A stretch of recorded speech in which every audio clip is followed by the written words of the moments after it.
One of the questions I often ask guests of my Art and Communication podcast is whether there's a blueprint or formula for brand success. And by asking this crucial question, I'm able to explore how brands get it wrong and how they get it right. And this is exactly what I asked my guest Patrick Collister. Patrick is the author of How to Use Creativity and Innovation in Business, and it's a book I've used personally to teach university students how to conjure up ideas. And his book is a toolbox of key techniques used by business leaders to cultivate ideas and increase productivity. My conversation with Patrick spanned how creativity and ideas work and how not to run an agency.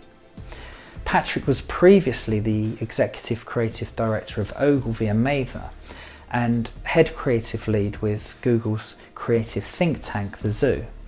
So he's a real authority on his subject.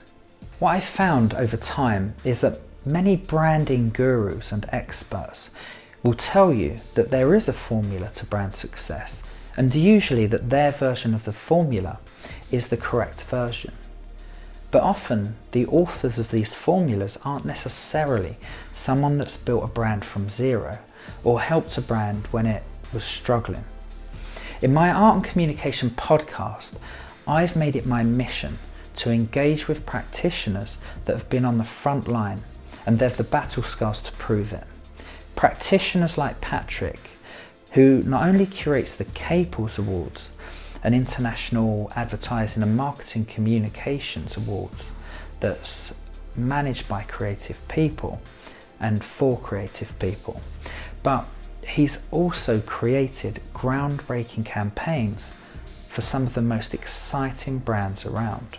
When I asked Patrick if there was a formula for creating a successful brand, he didn't rattle on about some pie chart or Venn diagram he'd seen somewhere.